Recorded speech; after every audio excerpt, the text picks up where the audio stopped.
Bonjour, Gmara de Ta'anit, on est au chapitre 4, on est à la page 29b. Alors je reprends rapidement ce qu'on a fait la dernière fois parce que c'est sur les objections de ce qu'on a fait la dernière fois qu'on va partir.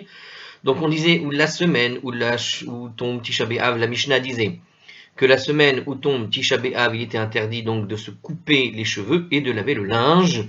Et on se penchait sur cette question, le lavage du linge. Donc Rav Nachman disait qu'ils n'ont enseigné la chose d'interdiction de laver le linge uniquement dans le cas où tu vas le laver pour les porter tout de suite après, avant Tisha B'Av ou pendant Tisha B'Av. Mais laver les vêtements pour les mettre de côté jusqu'après Tisha B'Av, là c'est permis. Rav Shechet avait dit, même laver les vêtements et les mettre de côté, c'est interdit. Même si c'est pour les mettre plus tard après, on ne les lave pas avant Tisha B'Av. Rav Shechet, lui, il a dit, donc c'est le même, pardon, Rav Shechet, il précise, sache que les lavandières, donc ces dames qui faisaient le lavage du linge pour Rav, eh bien ces lavandières ne sortaient pas, les lavandières de la maison n'étaient pas en action, ça veut dire qu'on ne les voyait pas travailler ce jour-là. Donc c'est un jour où elles ne travaillaient pas, ces jours-là, elles ne travaillaient pas, en tout cas durant cette période. Et donc, comme preuve ici que, a priori, il n'y avait pas de lavage de linge avant Tisha B'Av ou pendant Tisha B'Av.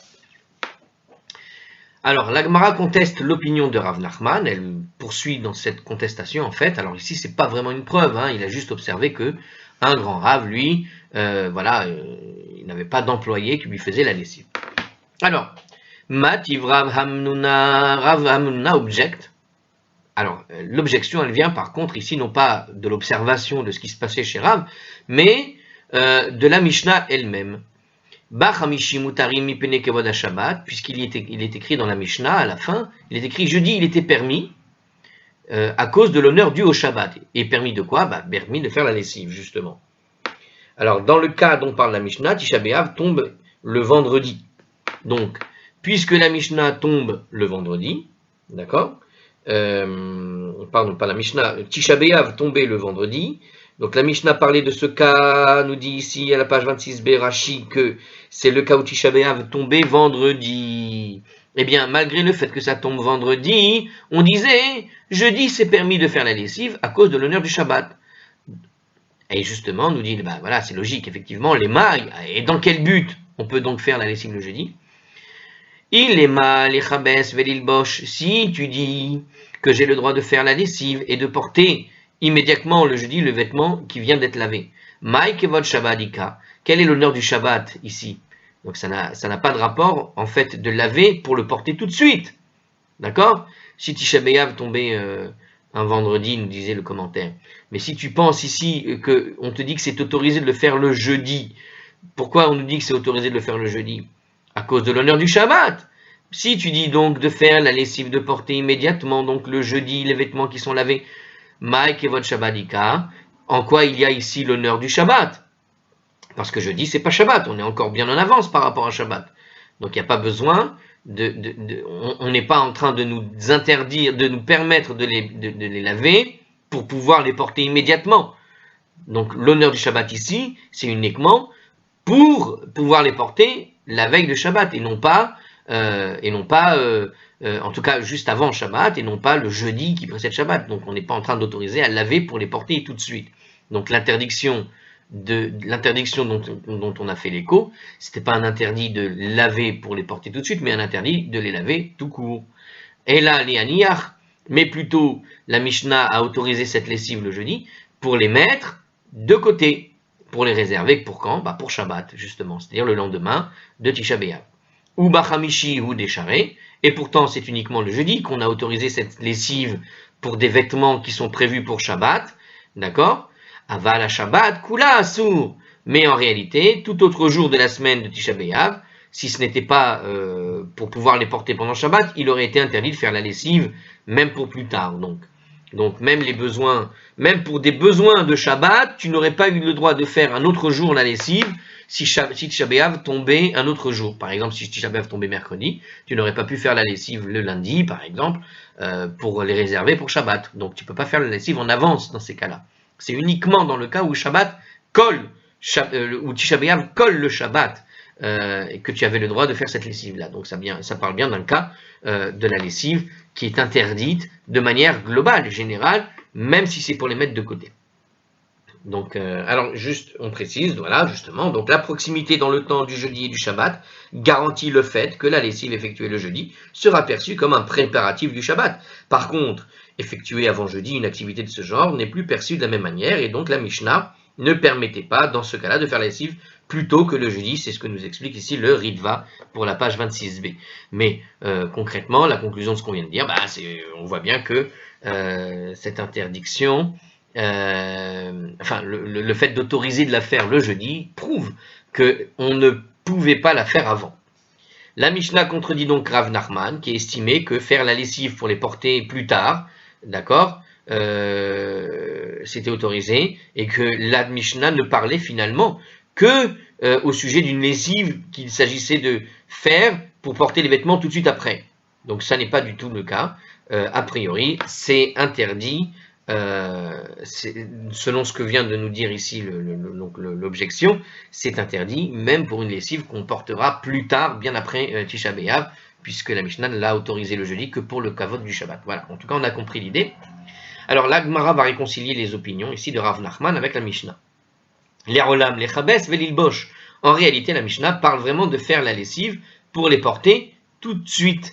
C'est-à-dire que quand on parlait du cas de la Mishnah correspond à ce que dit Rav Nachman, à savoir, c'est bien des cas de lessive que tu dois faire pour les porter immédiatement. Alors, comment expliquer l'histoire de jeudi? Alors, justement, il nous dit ici, la Mishnah parlait réellement de faire la lessive le jeudi et pour les porter tout de suite après, c'est-à-dire le jeudi, et malgré tout, cette autorisation a été accordée en l'honneur du Shabbat, nous dit ici en commentaire, en fait, car la Mishnah traite de quelqu'un. Alors, justement, de quoi on parle? Donc, en réalité, la Mishnah, quand elle te précise que la veille de Shabbat, de jeudi, tu as le droit de laver pour porter tout de suite ton vêtement, c'est un cas de kavod Shabbat. Pourquoi? Parce que de quoi parle la Mishnah alors?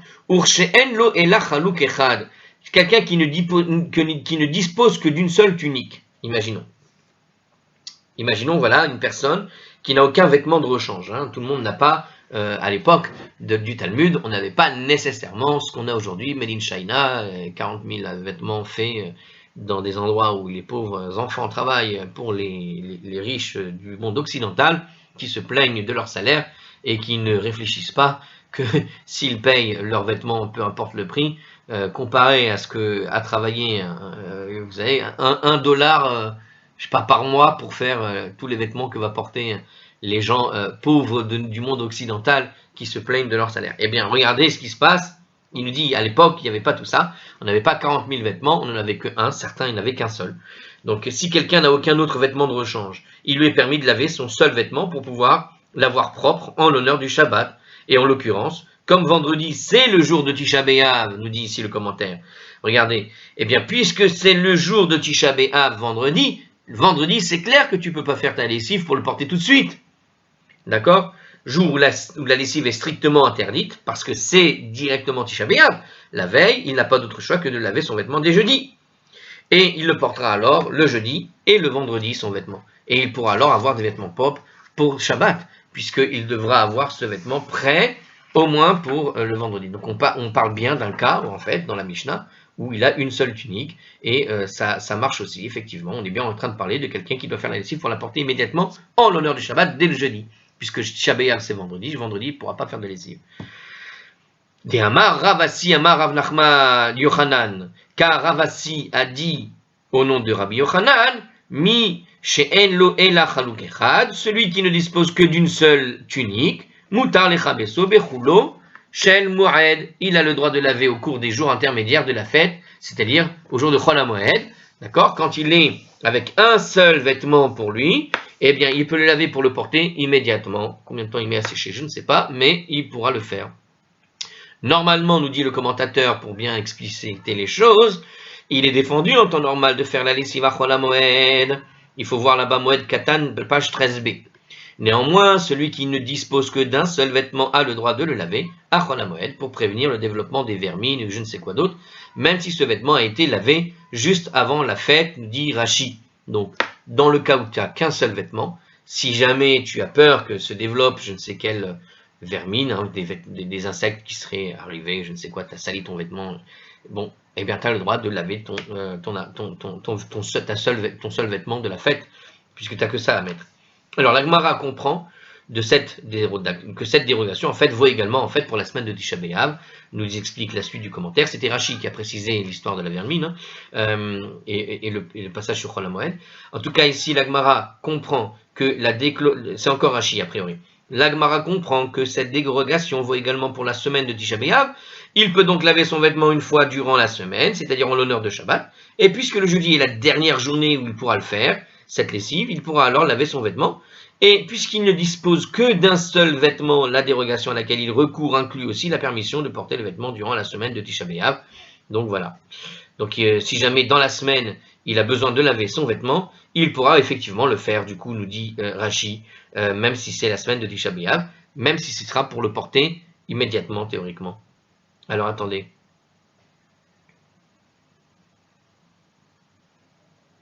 C'est ça. Donc mais du coup, s'il a le droit, lui, puisqu'il n'a qu'une seule tunique, de laver son vêtement pour le porter immédiatement, c'est parce que disait Rav Nachman. Rav Nachman disait que la Mishnah parlait d'un cas où il lave son vêtement pour le mettre de côté. Ça, c'était autorisé durant la semaine, pas pour le porter tout de suite. Donc, cette dérogation qui est donnée, si elle est donnée comme ça voudrait dire que est-ce qu'on autorise alors de laver pour le porter tout de suite dans le cas d'une seule tunique? Et à ce moment-là, la Mishnah entière ne parle que de ce cas-là, de celui qui a cette dérogation-là. Et l'interdiction de porter, générale, ce sera effectivement de le porter après. Bon, il n'y a pas la réponse à cette chose-là. En tout cas, il donne ici en commentaire cette idée que puisqu'il ne dispose que d'un seul vêtement, la dérogation à laquelle il recourt inclut aussi la permission de porter le vêtement durant la semaine du Tisha B'Av. On va dire plutôt qu'il n'a pas cette dérogation de pouvoir porter son vêtement immédiatement après le lavage dans le cas de la semaine de Tisha B'Av, sauf uniquement quand on est la veille de Shabbat, et le seul jour où il pourra le faire, c'est le jeudi, parce que le jour de Tisha B'Av, il ne peut pas, comme tout le monde, laver son vêtement, que ce soit pour maintenant ou pour laisser pour plus tard, ça revient au même. À Tisha B'Av, on ne le fait pas la lessive. Et donc effectivement là, ça rentre dans le commentaire et ça rentre dans ce qui a été dit précédemment. Alors on continue. La Gemara maintenant va citer un autre rabbin Amora qui va dans ce sens de Rav Nachman. Alors Itemar Nami, il a aussi été dit. Donc on va voir maintenant quelques preuves en plus. Amar Rabbi Binyamin, Amar Rabbi Elazar. Rabbi Binyamin a dit au nom de Rabbi Elazar, Lo shano ela lechabes velilbosh. Cette interdiction qui a été enseignée ne visait que ceux qui vont laver le vêtement pour le porter immédiatement. Mais si c'est pour les mettre de côté, les ranger, quoi, il n'y a pas de problème. C'est-à-dire, on s'en servira après Tisha B'Av, nous dit Hartzkroll, pour celui qui n'aurait pas compris le sujet. Alors, la Gemara s'interroge sur cet enseignement que vient de donner la Gemara à propos de Rabbi Elazar. Donc Rabbi Binyamin a dit au nom de Rabbi Elazar cette chose-là, ils ont objecté. Pourquoi? Il y a une braïta qui dit la chose suivante. Sur les chabes lifne Tisha B'Av. Il est interdit de laver des vêtements avant Tisha B'Av, nous dit la braïta. Filou le aniyach, le achar Tisha B'Av. Et cette braïta, elle est très explicite car elle dit, même si on a l'intention de les mettre de côté jusqu'après Tisha B'Av. Vegiutz shelanu kechibus shelahen. Et notre repassage est en fait comparable à leur lessive, nous dit ici le texte de la braïta. Alors, qu'est-ce qu'il veut parler? De quoi il dit? En fait, en d'autres termes, nous dit ici le commentateur, le procédé de lavage qui est employé en Eretz Israël produit à lui seul le même effet que les procédés combinés de lavage et de repassage employés en diaspora. C'est-à-dire que la façon qu'on avait de laver, c'était un lavage qui faisait aussi office de repassage. Les Rishonim divergent sur le procédé auquel renvoie le terme gihutz, c'est-à-dire que le terme en hébreu qui a été utilisé dans la braïta, ne sont pas sûrs de quoi il s'agit en fait. Est-ce qu'il s'agit de repassage ou autre chose? En tout cas, il a été traduit par repassage, nous dit ici le Hartzkroll. Pour notre part, donc Hartzkroll qui parle, nous l'avons rendu par repassage conformément à ce que disait le Ritva afférent et au commentaire de Rashi, qui, dans le traité de Ketubot, à la page 10b, écrit que ce procédé fait intervenir une pierre lisse. Donc il part de Gihutz avec l'idée d'une pierre lisse qui vient en quelque sorte faire office de repassage sur le vêtement. Le Nimouké Yosef, quant à lui, Moed Kanad, définit le Gihutz comme l'utilisation d'un détergent dans le processus de lavage, tout simplement. Donc le Gihutz, c'est pour d'autres commentateurs le principe du détergent, qui se faisait donc selon Rashi avec une pierre lisse. Or, le procédé semble indiquer l'utilisation d'une pierre lisse. Pour Rashi et pour ArtScroll, ils l'ont rendu par l'idée de repasser le vêtement. On pourrait, si vous voulez, c'est l'idée, on pourrait dire plus générale pour concilier un peu tout le monde, aussi bien repassage que détergent, on pourrait dire c'est l'idée de finition.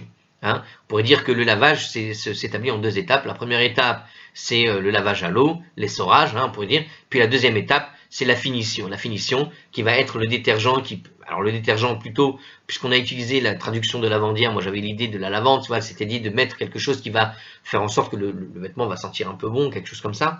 D'accord? Est-ce qu'on avait les détergents à l'époque? Je suis même pas sûr, mais en tout cas, il y a cette idée peut-être supplémentaire qui consisterait à, voilà, utiliser un moyen d'affiner le lavage. Voilà. Vous voyez ce que je veux dire, hein, par exemple, la pierre lisse, l'idée de repassage, ça pourrait être la pierre lisse ici, l'idée comment on appelle ça, d'assouplir le vêtement. Hein, un vêtement, quand il n'y a pas d'assouplissant à l'époque, le vêtement il durcit un peu. Vous voyez, si vous avez déjà utilisé ou manqué d'assouplissant, vous avez fait des lavages, vous avez remarqué que le vêtement est un petit peu plus dur, effectivement. Hein, c'est pour ça que ça s'appelle assouplissant, c'est pour assouplir le vêtement. Bon, alors, appliquer une pierre sur un vêtement pour en quelque sorte, casser les liens qui font que le vêtement est trop solidifié, eh bien, c'est l'idée d'assouplir.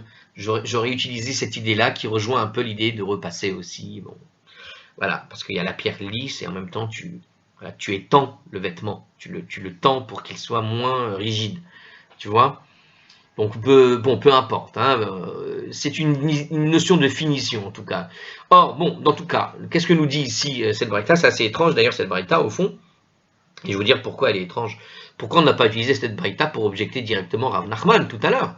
Pourquoi avoir utilisé une histoire dans laquelle on disait qu'il n'y avait pas de lavandière, ou une autre histoire pour nous dire qu'éventuellement, voilà, qu'est-ce qu'on disait? On avait dit que on avait fait tout un raisonnement sur le Shabbat uniquement, mais finalement là, il y a une braïta qui est explicite et qui te dit qu'il ne faut pas le faire. Si ce n'est, voilà, alors, ce fameux Gioutz, c'est sur ça qu'on va discuter finalement, hein, c'est-à-dire le Gioutz. On va l'appeler Gioutz, retenez que c'est soit repassage, assouplissant ou détergent, peu importe, Gioutz, c'est une étape supplémentaire qui existe dans la manière de laver les vêtements là où est décrit la Braïta, et qu'au fond, laver c'est interdit, mais Gioutz, c'est-à-dire que laver c'est autorisé, mais la finition est interdite en quelque sorte. D'accord? Donc, avec l'intention de le porter même jusqu'après, c'est-à-dire que l'interdiction de laver dans cette braïta, elle vient apporter une interdiction supplémentaire, c'est-à-dire la notion de Gioutz. Bon, alors on continue. Alors, il continue en fait, Urli pishtan en bahem mishum Gioutz, mais les vêtements de lin n'ont pas besoin, ils ne sont pas soumis à ce Gioutz durant la semaine de Tisha B'Av. Alors, il faut préciser encore des choses. Donc, en commentaire ici déjà, en première étape de commentaire, il nous dit que cette idée de repassage, puisqu'il a été traduit comme ça ici, ça veut dire qu'en diaspora, on n'a pas le droit de repasser le linge avant Tisha B'Av, même si tu as l'intention de le porter plus tard. Il convient de noter que les termes de la Braïta impliquent que la lessive à elle seule est autorisée en diaspora pendant la semaine de Tisha B'Av, à condition que les vêtements lavés soient mis de côté pour après Tisha B'Av, puisque le procédé de lavage qui est employé en diaspora est inférieur à celui qui est employé en Eretz Israël, nous dit Rashi. Cependant, comme il existe une autre opinion, puisqu'on l'a vu tout à l'heure, selon laquelle la tolérance relative au seul lavage pourrait bien être en vigueur qu'en Babylonie, dont les eaux sont troubles et nettoient moins efficacement, eh bien, du coup, tu pourrais même interdire la lessive, et c'est ce qui expliquait l'explication du détergent dans un autre commentateur. Hein. Bon, en tout cas, ils traduisent apparemment, il semble, d'après Rashi, qu'il s'agit bien d'un repassage. Et c'est pour ça que certains interdiront le repassage éventuellement avant Tisha B'Av. Alors, cette autre explication-là qui vient d'être donnée, c'est à propos de l'eau. Vous savez que la dureté de l'eau joue dans le lavage, vous avez entendu parler de ça déjà, la dureté de l'eau, le calcaire, tout ça. L'eau a une certaine teneur de calcaire, je crois, qui fait qu'on appelle ça des eaux dures ou des eaux souples. Enfin, j'ai pas très bien compris le souple, non, mais en tout cas, il y a une teneur en eau qui fait que l'eau est dure. Et quand l'eau est plus dure, tu dois mettre plus de détergent. Et nous dit ici donc ce commentaire, la Babylonie contient des eaux qui sont plus dures qu'ailleurs, et c'est pour ça qu'ils utilisaient plus de détergent, ils avaient une obligation de l'utiliser. Donc c'est ce qu'il disait ici dans cette braïta, il est interdit de laver les vêtements avant Tisha B'Av, même pour les mettre de côté, et notre passage est comparable à leur lessive, c'est-à-dire qu'ils utilisaient la lessive en Babylonie parce qu'ils n'avaient pas le choix, ça lavait moins bien à cause de cette eau, et donc eux, ils interdisaient donc la lessive, et le repassage, bon, c'est pour ça que je le mets sous le même plan de finition, tout simplement. Ok, j'ai arrêté le raisonnement au milieu. Alors, il nous précise encore. Alors, qu'est-ce qu'on a dit? On a donc dit dans la fin de cette braïta, je le répète, quant aux vêtements de lin, ils ne sont pas soumis à l'interdiction de repassage. Pourquoi? Parce que le repassage, si on se fixe sur l'idée du repassage, ne parvient pas à redonner aux vêtements de lin leur éclat initial, tout simplement. Le lin, une fois que c'est lavé, c'est fini. Soit parce qu'il est impossible de nettoyer efficacement, nous dit-il. J'aime bien ces phrases où il y a soit et c'est tout. Soit parce que le repassage, je répète, soit parce que le repassage ne parvient pas à redonner aux vêtements de lin l'éclat initial, donc le repassage n'est pas efficace sur du lin, soit c'est parce qu'il est tout simplement pas possible de les nettoyer comme il faut. Le RAN explique que cette tolérance ne vaut que pour les vieux vêtements de lin, les vêtements de laine, en revanche, sont visés par la restriction du repassage, nous dit Rashi. Ok. Alors, en définitive, qu'est-ce qu'il nous dit à la fin de ce commentaire en Arscroll? Il nous dit comme ça, la Braïta en fait défend clairement de faire la lessive en Eretz Israël pendant la semaine de Tisha B'Av, même si tu as l'intention de ne porter les vêtements qu'après Tisha B'Av. Elle refute donc les dires de Ravi Eliezer et de Rav Nachman. Non, mais Rav Nachman. Alors je ne comprends pas, parce que Rav Nachman, c'est bien que je ne rêve pas, c'est bien celui qui avait dit que tu avais le droit de les mettre de côté. Oui, c'est bien lui qui a dit de les mettre de côté. Donc elle ne refute pas du tout les dires de Rav Nachman et de Rabbi Eliezer ici. Défend, interdit. Moi j'ai vu le contraire, défendre. Alors non, la Braïta défend clairement, interdit clairement donc de faire la lessive, effectivement, donc en Eretz Israël pendant la semaine de Tisha B'Av, si on relit la Braïta, il est interdit de laver les vêtements avant Tisha B'Av dans l'intention de les mettre de côté jusqu'après Tisha B'Av, point. Même si tu rajoutes l'histoire du repassage, de la lessive, ce que tu veux, et même après il te dit les vêtements de lin ne sont pas soumis au repassage parce que de toute façon ça sert à rien de les repasser, nous dit ici le commentaire. Donc en tout cas, dans tous les cas, cette braïta semble remettre en question tout à fait ce que disait Rabbi Eliezer qu'on avait proposé, qui semblait apporter un appui à Rabbi Nachman, et on voit ici que dans tous les deux cas, cette braïta réfute les deux, puisqu'elle interdit de les mettre, en fait, de faire ce lavage, en tout cas pour les mettre de côté, peu importe le niveau de lavage que tu es capable de faire. Et il nous dit comme ça à la fin, Teyuvta, et c'est effectivement une réfutation de l'enseignement de Rabbi Eliezer. Point. Voilà, c'est une preuve. On a trouvé une preuve avec cette braïta. Ça n'a pas répondu à ma question, pourquoi est-ce qu'on n'a pas utilisé cette preuve tout de suite et qu'on a attendu Rabbi Eliezer pour nous amener le doute, j'ai envie de dire. Bon. Alors, on passe à la suite. Alors, la Gemara nous apporte une autre loi qui est en rapport avec la chose. On en profite pour en parler, parce que c'est comme ça que fait la Gemara, puisqu'on a parlé de cet interdit sur la lessive. Voici une autre loi qui est dans le même état d'esprit. Shalach Rav Yitzhak bar Giyore, Misheme de Rabbi Yochanan. Rav Yitzhak bar Giyore a envoyé un jour un message au nom de Rabbi Yochanan. Afal pi she'amru kele pishtan en bahen mishum giutz. Bien que les sages aient déclaré que les vêtements de lin ne sont pas soumis au repassage, c'est-à-dire à l'interdiction de repasser, puisque de toute façon quand tu n'y arrives pas, nous disait le commentaire, Aval asur le lovshan beshabbat shechal tisha b'av liot betocha. Il reste tout de même défendu de les porter pendant la semaine où tombe Tisha B'Av, quand ils ont été repassés, nous dit le commentaire de Hartscroll, même si repasser ne sert à rien, on peut tout le temps essayer de l'arranger, quoi. Voilà ce qu'il veut dire en gros. Et on a tout de même une défense de les porter la semaine de Tisha B'Av, quand bien même ils ne sont pas soumis à cette interdiction. Alors, même s'ils ont été repassés, nous dit-il, avant la semaine de Tisha B'Av, on ne peut donc certainement pas porter pendant la semaine de Tisha B'Av des vêtements qui sont lavés conformément aux normes d'Eretz Israël. Voilà. Alors, au regard de cette halakha, les vêtements lessivés à l'extérieur d'Eretz Israël ont le même statut que les vêtements de lin repassés. Nous dit ici le Ran, dans Orach Chaim 551.3 avec le bureau Agra. Bon. Vous avez remarqué, j'ai quand même un petit doute sur, enfin, petite incompréhension sur cette petite différence lessive et repassage. Bon, ils sont lavés. Hein. Aujourd'hui, vous savez, avec ce qu'on utilise comme justement l'assouplisseur, a un rôle qui pourrait très bien être assimilable aujourd'hui à ce qui se passait à l'époque avec le repassage. Et quand, grâce à l'assouplisseur, l'assouplissant, pardon, il y a pas mal de vêtements qui, quand ils sortent, une fois que tu les as bien étendus pour bien sécher, ils ressortent parfaitement. Enfin, il n'y a pas vraiment besoin de les repasser, peut-être pas les chemises, mais il y a certains vêtements qui ressortent nickel. Il n'y a pas vraiment besoin de passer un repassage dessus.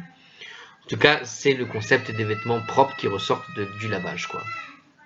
Mais je reste tout de même, encore une fois, circonspect sur le problème ici, parce que ici, au niveau de la halakha, il semble ne faire la distinction qu'entre Eretz Israël et la Babylonie, non plus simplement dans la manière dont va se faire la lessive. C'est pour ça que je me pose la question et je ne comprends pas.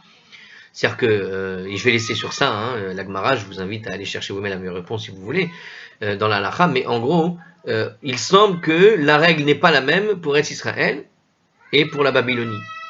Donc, quelque part, on fait jouer la dureté de l'eau, vous avez compris? On fait jouer la dureté de l'eau sur l'interdiction de laver et de repasser. Intéressant, puisque on a établi dans un des commentaires, en tout cas, que c'était la qualité de l'eau qui changeait la qualité du lavage, et qu'en Eretz Israël, la qualité de l'eau est meilleure, et donc c'est pour ça qu'on interdit de laver tout court, alors que comme elle est moins bonne là-bas en Chutz La'aretz, donc on peut faire quelques autorisations, puisque de toute façon elle ne sortira pas assez bien. Mais comme c'est écrit dans le mode d'emploi de tous les lave-linges et de toutes les petites tablettes que vous mettez maintenant dans les machines à laver, où ils te disent, bon bah quand l'eau est dure, tu mets 3 petits godets au lieu d'un seul, tu vois. Alors je ne sais pas trop comment ils se débrouillent avec la halakha sur ça. Alors, allez, continuons la suite. Un Amora précise la règle de la Mishnah et va susciter une objection là-dessus. Il nous dit ici en commentaire, bien que Rashi a expliqué que c'est l'enseignement de Rabbi Yochanan, à savoir que pendant la semaine de Tisha B'Av, on ne peut pas apporter les vêtements de lin repassés, que vient nuancer Rav, le Keren Ora souligne que Rav vise aussi l'interdiction faite par la Mishnah de laver le linge durant la semaine, tout simplement, dans la mesure où la Braïta qui a été citée pour réfuter Shmuel traite de la lessive. Notre explication du texte adopte donc l'interprétation du Keren Ora. Donc on reste dans cette interprétation de l'interdiction globale finalement de laver et pas simplement le lin. Alors il nous dit ici Rav, Amar Rav, justement, voilà ce que veut dire Rav.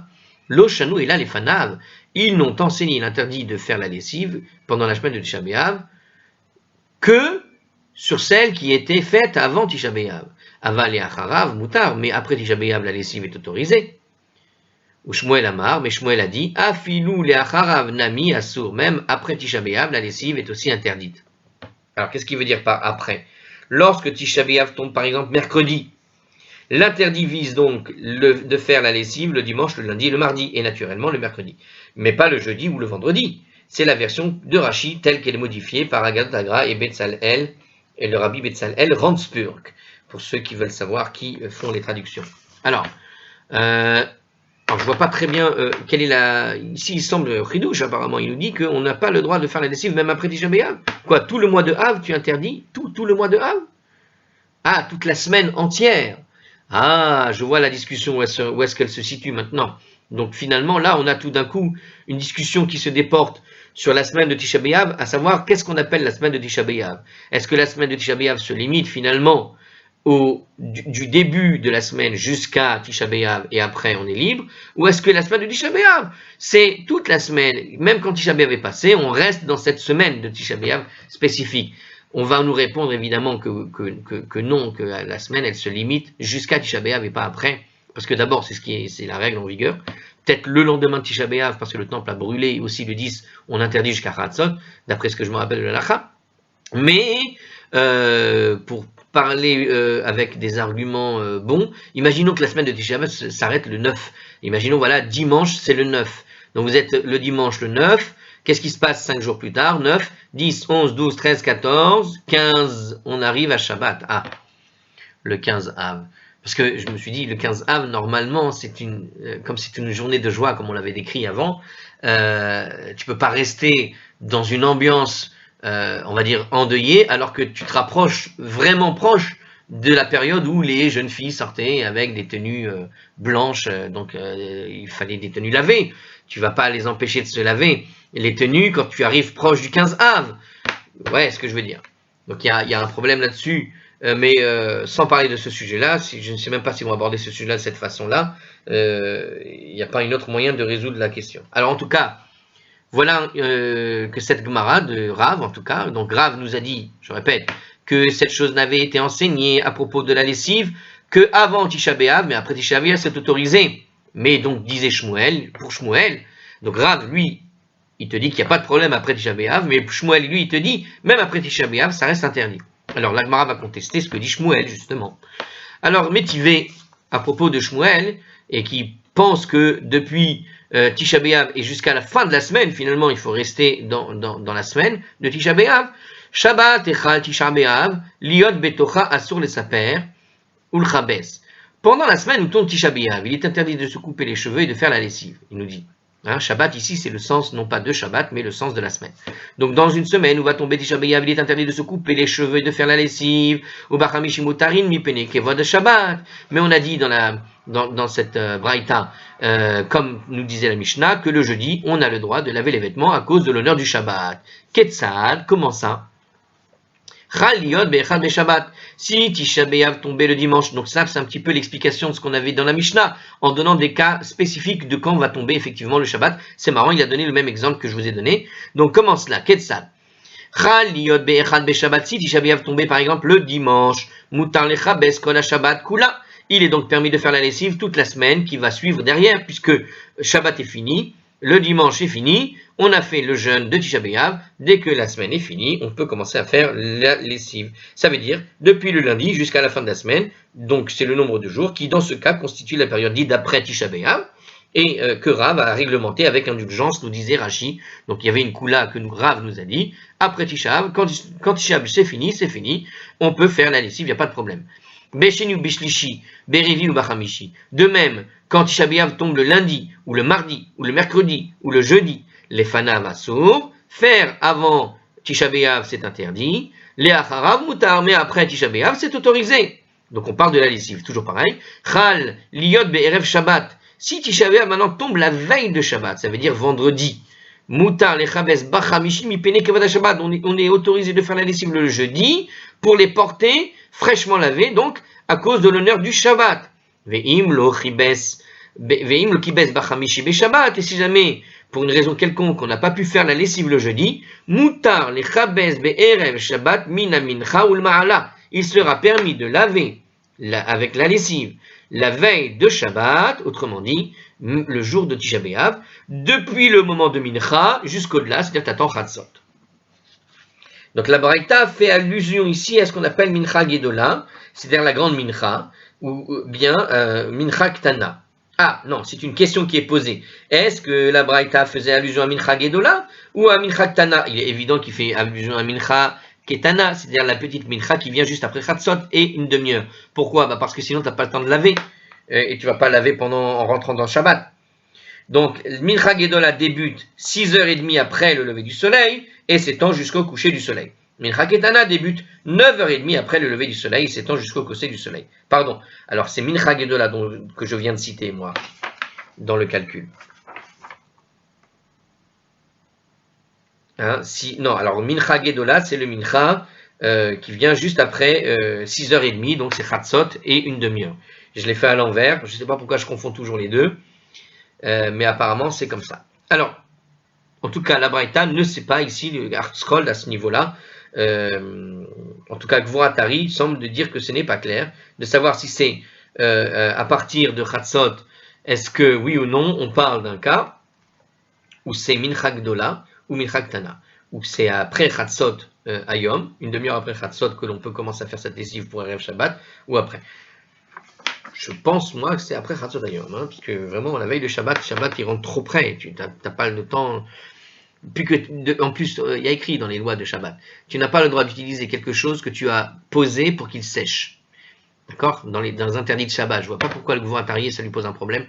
A priori, puisque tu n'as pas le droit d'utiliser quelque chose que tu vas étendre, on n'a pas le droit, on considère quelque chose que tu poses à sécher comme ça, et que tu le laisses étendu pour qu'il sèche, et que tu viens le prendre pendant Shabbat, on n'a pas le droit de le prendre une fois que Shabbat a commencé, même s'il est déjà sec, parce qu'il était en train d'être mis à sécher. Donc ça implique quoi? Ça implique que si jamais tu attends d'être trop proche de Shabbat et que tu le mets à étendre, qu'est-ce qui va risquer d'arriver? Il va risquer d'arriver d'avoir des vêtements que tu vas avoir besoin vraiment d'utiliser et qui sont là étendus devant toi et secs pendant Shabbat. Et donc du point de vue de Shabbat, c'est pas du tout logique de laisser la possibilité de faire la Avera de Shabbat sur ce truc-là.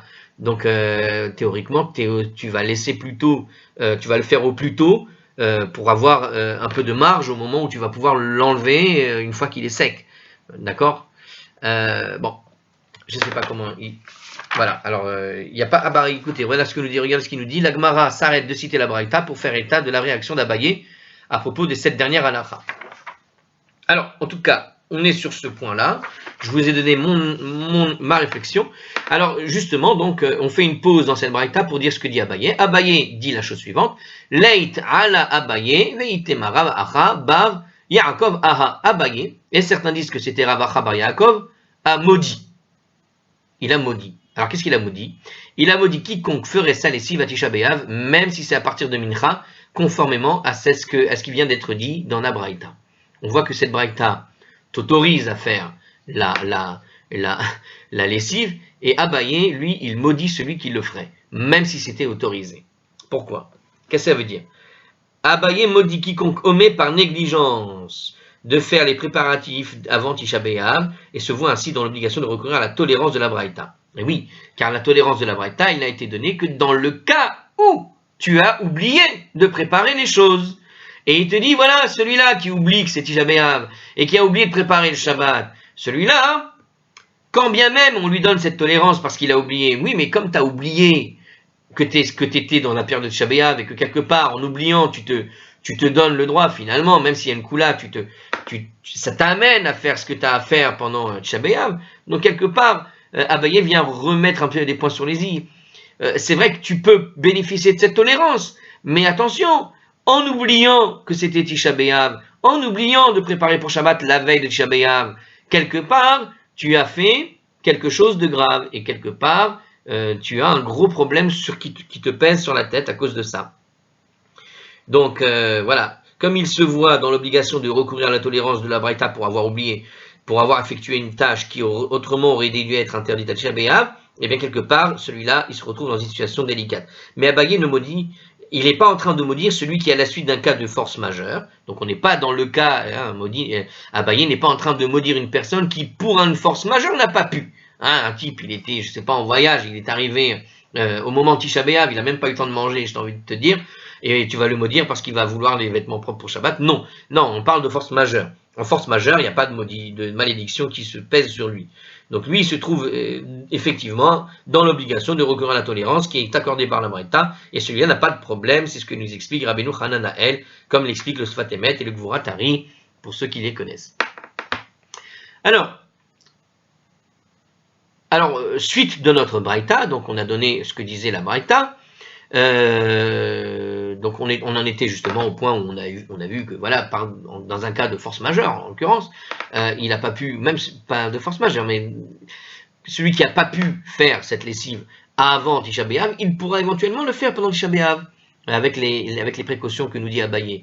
Alors maintenant on continue, Chal liyot basheni ou bachamishi. Si Tisha B'Av tombe le lundi ou le jeudi, Korin chez le Shah ou Maftir Echad. Alors on passe dans une autre règle ici, c'est-à-dire au niveau de la Torah, qu'est-ce qu'on fait? 3 hommes sont appelés à lire la Torah, tout comme n'importe quel lundi ou jeudi d'ailleurs, nous dit le commentateur. En effet, Ezra vient instituer le partage des passages le lundi et le jeudi qu'il fallait lire.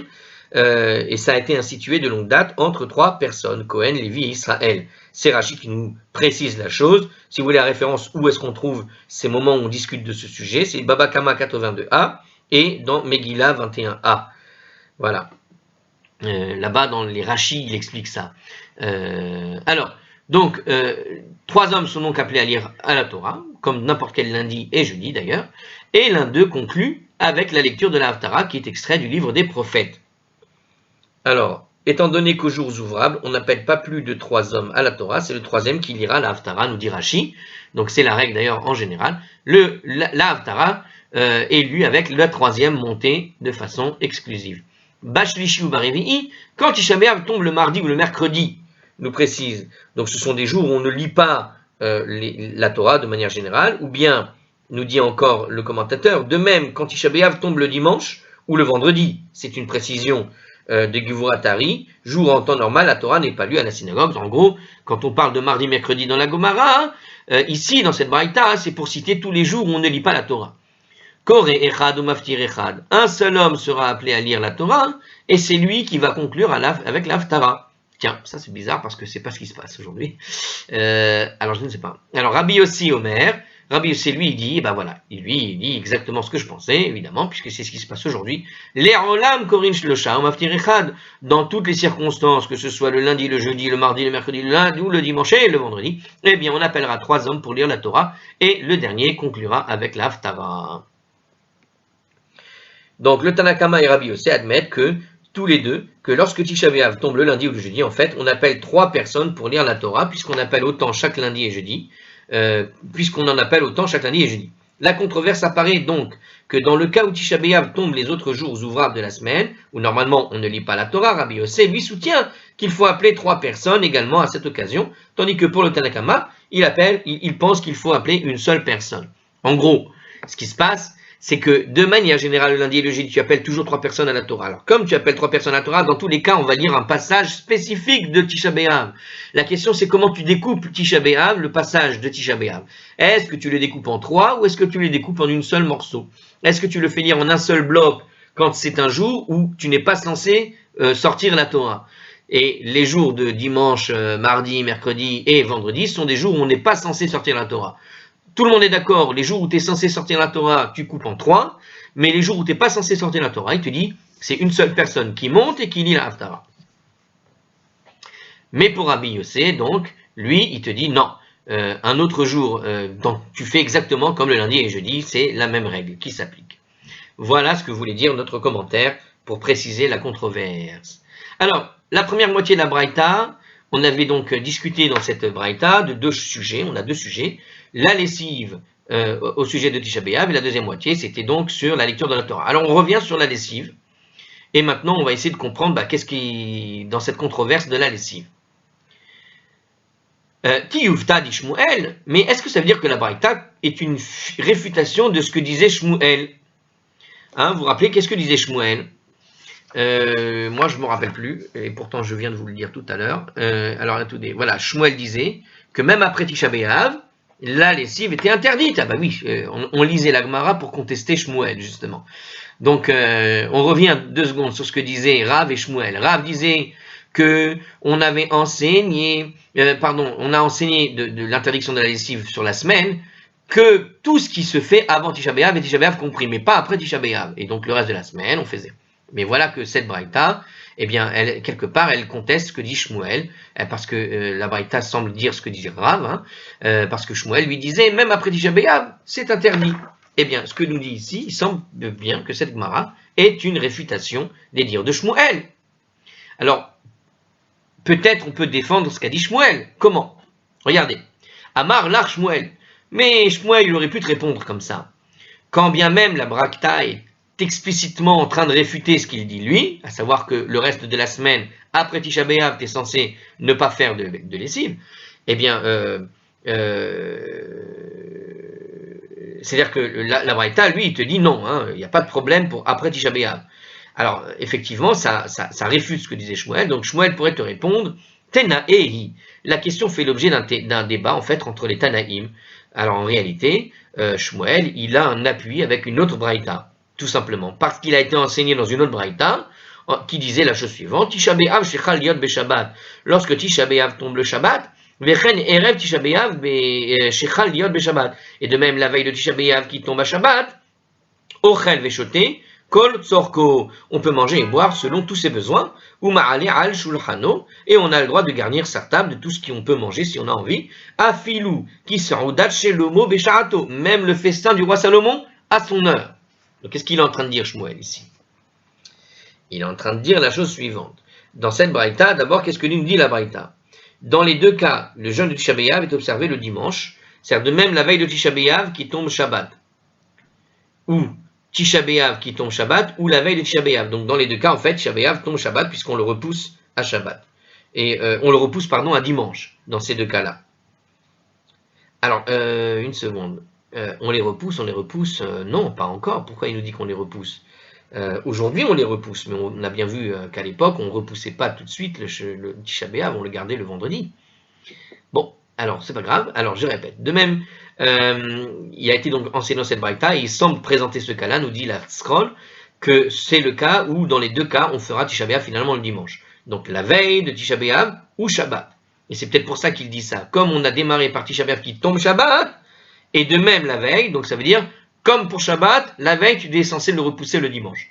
Alors, qu'est-ce que nous disait la braïta? On peut manger et boire selon les besoins, on peut garnir sa table avec toutes sortes de choses. Ça veut dire quoi? Comme on l'avait après la page 26b, nous dit le Hartzcroll, on ne peut consommer à l'occasion du dernier repas précédant le jeûne de Tisha B'Av ni vin, ni viande, ni même deux plats cuisinés. Toutefois, lorsque le jeûne de Tisha B'Av est observé le dimanche, on peut consommer un repas normal du Shabbat avant le jeûne. Ça veut dire que comme on est pendant Shabbat et que le jeûne se déroule le dimanche, les repas qui sont la veille de Tisha B'Av sont en fait considérés comme des repas de Shabbat et on peut manger comme à la table du roi Salomon, comme disait donc la braïta, ça veut dire somptueux banquets du roi Salomon qui sont décrits dans le livre des rois 1, chapitre 5, versets 2 et 3. On y décrit combien était le repas du roi Salomon. Salomon fut un jour destitué par Ashmédaï le démon et devint un simple mendiant. Notre Gemara fait allusion à l'abondance de sa table royale du temps de ses années prospères, celle où il a régné, nous dit Rashi. C'est intéressant, cette histoire-là. On a une petite histoire au milieu de nulle part, racontée par Rashi, à savoir que le roi Salomon a un jour été destitué et qu'il était devenu mendiant. On ne savait même pas que c'était lui, et les gens ne le reconnaissaient pas apparemment. Et c'est une histoire qui est racontée dans Gittin à la page 68b. Je me tarde de pouvoir un jour aller regarder cette histoire. Je me presse un jour. Alors la braïta continue. Alors justement, parce qu'on est quand même dans le sujet de la lessive. Alors quel est le rapport avec la lessive pour Shmuel ici? Ve'asur les saper ou le chabes merosh chodesh ad hata'anit. La braïta continue et elle dit comme ça, il est interdit donc de se couper les cheveux ou de faire la lessive depuis Rosh Chodesh Av jusqu'au jeûne de Tisha B'Av. Dit vrai Rabbi Meir. C'était les paroles de Rabbi Meir. Rabbi Yehuda Omer, lui il dit, Rabbi Yehuda, kol ha-chodesh kulo asur, que tout le mois en entier était défendu. Rabban Shimon ben Gamliel Omer, Rabban Shimon ben Gamliel il dit, eno asur ela ota shabbat bilvad. Ces activités ne sont interdites que dans cette semaine-là. Donc qu'est-ce qu'on voit? On voit trois opinions. Une des opinions, c'est tout le mois de Av. Et Rabban Gamliel te dit que c'est quelque part cette semaine-là seulement qui est interdit. Or, si jamais cette semaine-là était considérée comme la semaine de Tisha B'Av, comme le pensait Rav précédemment, eh bien, théoriquement, il n'avait pas besoin de dire ça, puisque l'opinion de Rabbi Meir était de dire depuis le Rosh Chodesh Av jusqu'à Tisha B'Av, tu n'avais pas le droit de faire la lessive. Et donc, c'était pas simplement la semaine de Tisha B'Av dans sa restriction, c'est-à-dire de la semaine, du début de la semaine jusqu'au moment de Tisha B'Av, mais depuis les 9 premiers jours du mois de Av. Et donc, quand Rabban Gamliel nous dit ici, Rabbi Shimon, Ben Gamliel, nous dit que ces interdits ne durent que cette semaine-là, eh bien, on pourrait aussi bien interpréter la parole de Rabbi Shimon, aussi bien depuis le début de la semaine jusqu'à la fin du Shabbat, jusqu'à ce jour-là, comme la semaine entière, selon l'opinion de Rabbi Meir, à savoir que pour Rabban Shimon Ben Gamliel, il pourrait penser comme ce qu'a dit justement Rabbi Yehuda, à savoir du début de la semaine jusqu'à Tisha B'Av et à la fin de la semaine de Tisha B'Av. C'est-à-dire, tu peux comprendre comme l'opinion de Rabbi Shimon, tu peux la voir comme une sorte de contradiction par rapport à ce qu'a dit Rabbi Meir, ou une contradiction par rapport à ce qu'a dit à ce qu'a dit Rabbi Yehuda. Si tu penses que c'est une contradiction comme ce qu'a dit Rabbi Meir, théoriquement, cette opinion de Rabbi Shimon, c'est l'opinion qu'a défendu Rav. Mais si tu penses que c'est une opinion qui vient défendre la chose comme le pense Rabbi Yehuda, c'est-à-dire qui avait dit tout le mois entier, eh bien, quelque part, c'est exactement ce que dit Shmuel, c'est-à-dire que c'est toute la semaine, à partir, et plus encore, c'est-à-dire du début du mois de Av jusqu'à la fin de la semaine, dans laquelle va tomber Tisha B'Av. Donc si je dis maintenant ce que nous dit ArtScroll, on constate que Rabbi Meir interdit la lessive uniquement durant les jours qui précèdent Tisha B'Av, tandis que Rabbi Yehuda et Rabban Shimon ben Gamliel étendent l'interdiction à 2 jours qui suivent Tisha B'Av, et Shmuel suit l'opinion de Rabban Gibeon Shem Ramiel. Ah, attends, non, on n'a pas tranché, moi je vous ai donné la chose comme il fallait la trancher, ici ils l'ont tranché de cette manière-là, en tout cas, si on suit l'opinion ici comme un appui pour Shemuel, effectivement, Shemuel pourrait te rétorquer que Rabban Shimon ben Gamliel dit exactement la chose dans son sens, et ça peut se défendre, effectivement. Alors, la Gemara va citer un débat qui est comparable, qui opposait ces 3 Tanaïm, justement. Alors, on va avoir un débat entre les 3 pour vérifier tout ça. Alors, on y va. Alors ça va déborder la vidéo, hein, elle va faire un peu plus d'1 heure là, pour exceptionnellement, parce que si on coupe le raisonnement ici, ça va être compliqué. Alors on y va. L'Agmara nous cite donc ce débat. Vetania Idar. Et il a été enseigné dans une autre braïta, Venoheg Evel Merosh Chodesh Ve'ad Ta'anit. Le deuil est en vigueur depuis Rosh Chodesh Av jusqu'au jeûne de Tisha B'Av. Donc on a une braïta qui nous dit que le deuil, c'est du 1er jusqu'au 9.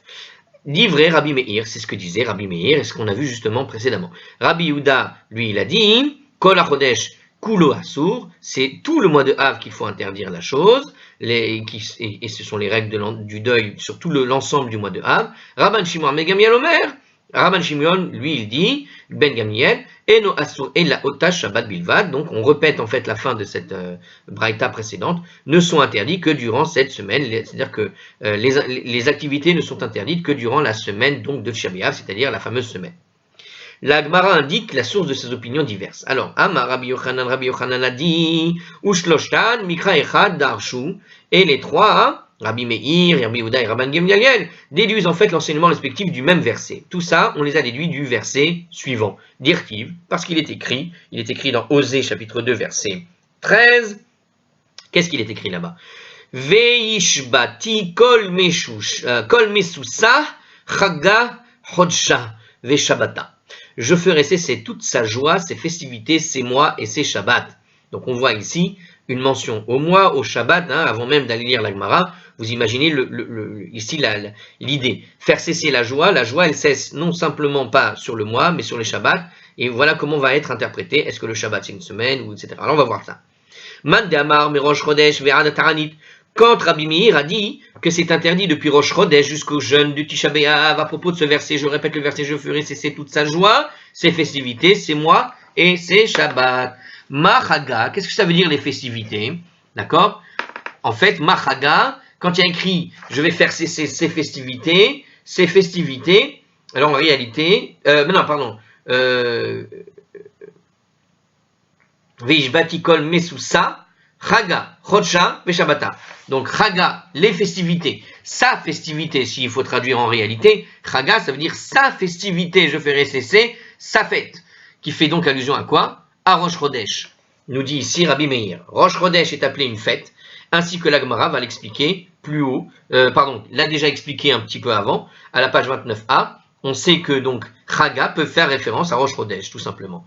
Donc Kara alay Moed, il l'a proclamé une échéance contre moi. Moed signifie fête, donc la notion de Chag, tu peux l'appliquer à un Moed. Moed étant qualifiant Rosh Chodesh, tu peux affirmer que Chaga, sa fête, c'est son Moed, c'est Rosh Chodesh. Donc quand il dit ici là-bas, je vais faire cesser de Chaga, Chaga ou Man Damar Kol Chodesh Kulo. Donc lui, Rabbi Meir, il a fait sa réflexion sur le mot Chaga. Chaga, c'est sa fête c'est Rosh Chodesh, donc il fait cesser jusqu'à Rosh Chodesh.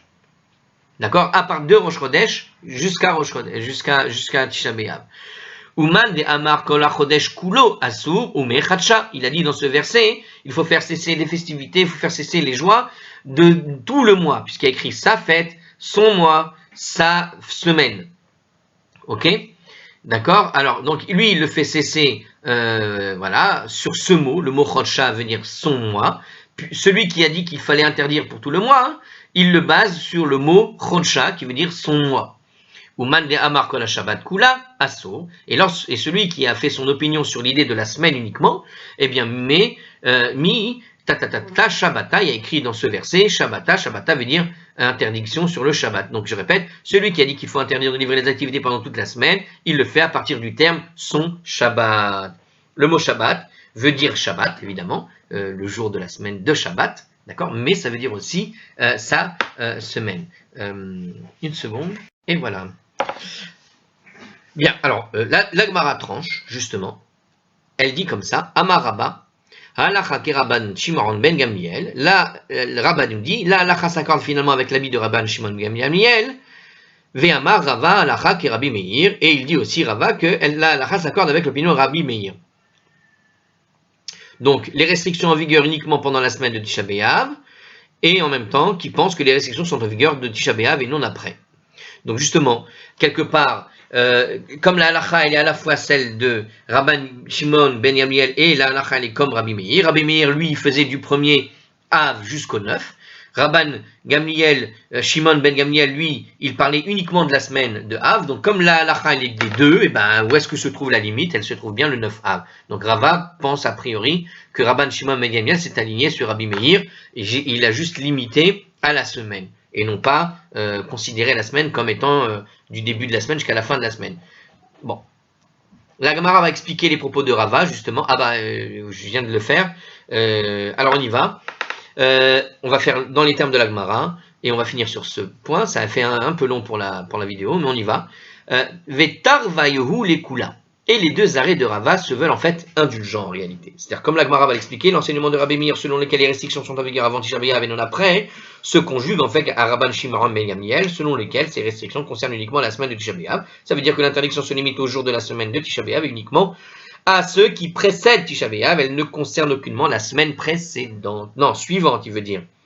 Ils ont mal traduit ici. Elle ne concerne pas la semaine suivante. Et non pas... Sinon, c'est une erreur. Ah non, elle ne concerne aucunement la semaine précédente, ça veut dire ici, elle ne concerne même pas la semaine, d'accord, du premier Av jusqu'au moment du début de la semaine. Voilà, en tout cas c'est comme ça qu'il l'explique Rashi. D'accord, j'ai compris ce que veut dire ici le Rashi à la fin. Alors on y va. On reprend les termes de l'Agmara. Et les deux arrêts de Rava se veulent en fait indulgents, ou tzricha, mais il était nécessaire que Rava enseigne les deux arrêts. Pourquoi? Des i. Si tu n'avais seulement informé les gens que la halacha était conforme à l'opinion de Rabbi Meir, Ava Amina Afilou mais Rosh Chodesh, j'aurais pu croire que même à partir de Rosh Chodesh Av, les règles sont en vigueur jusqu'à Tisha B'Av. Kamash Malan, halacha ki Rabbi Shimon ben Gamliel. Alors Rava nous informe que la halacha est conforme à Rabban Shimon ben Gamliel. Ça veut dire que les restrictions ne prennent effet que durant cette semaine de Tisha B'Av.